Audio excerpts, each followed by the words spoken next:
रामी कदरा बाब, जैसा कि आपको पता है कि इंसान को अल्लाह तबारक व तआला ने अपनी इबादत के लिए पैदा किया।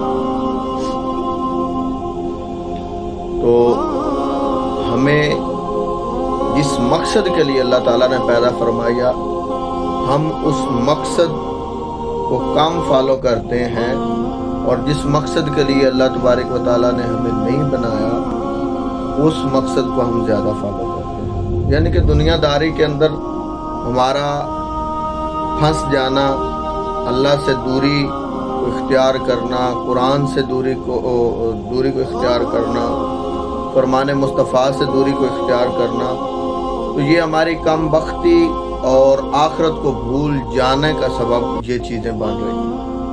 तो सामने मोहतरम, आपको इस बात का पता होना चाहिए कि एक वक्त ऐसा आने वाला है कि जिस वक्त ये हमारा माल, सामान, ये सब यहाँ का यहाँ रह जाएगा और हम आखिरत के राही हो जाएंगे। और जितने हमारे अजीज़ो अकरबा हैं, जितने हमारे प्यार करने वाले हैं, जितना भी कोई हमसे प्यार करने वाला है, वो कब्र तक साथ जाएगा, आगे नहीं जाएगा।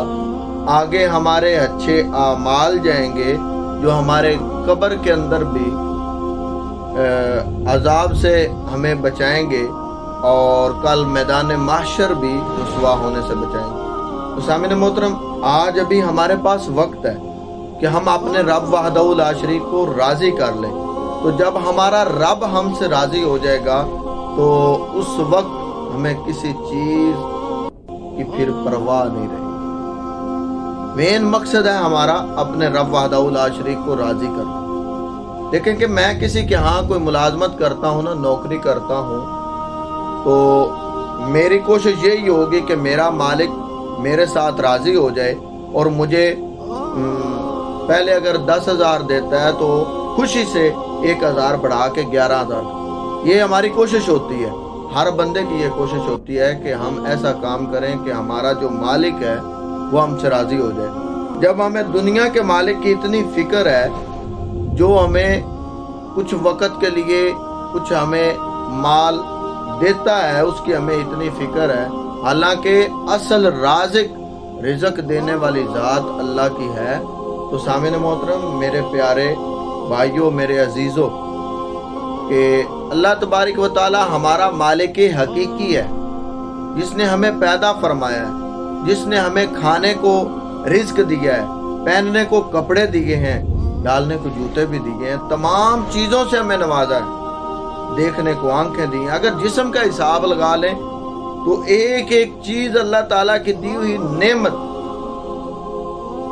कमाल के जो है दर्जे पर है, उसका हम एहसान नहीं झुका सकते। तो उस मालिक के हकीकी को राज़ी करने की कोशिश करें जिसने हमें इतनी चीज़ों से नवाजा है, और आखिरकार जिससे जाके हमारी मुलाकात होनी। तो अपने रब वहदहू ला शरीक की इबादत को अपना ज़िंदगी का मकसद बना लें। अपने रब वहदहू ला शरीक के प्यारे हबीब जनाब मोहम्मद रसूलुल्लाह सल्लल्लाहु अलैहि वसल्लम के साथ ऐसी मोहब्बत करें, ऐसा इश्क करें, ऐसा प्यार करें कि कल हमें क़यामत के दिन जो है रुसवा ना होना पड़े, बल्कि हुजूर खुद फरमाएं ये तो मेरा उम्मती है। ऐसे अमाल करें।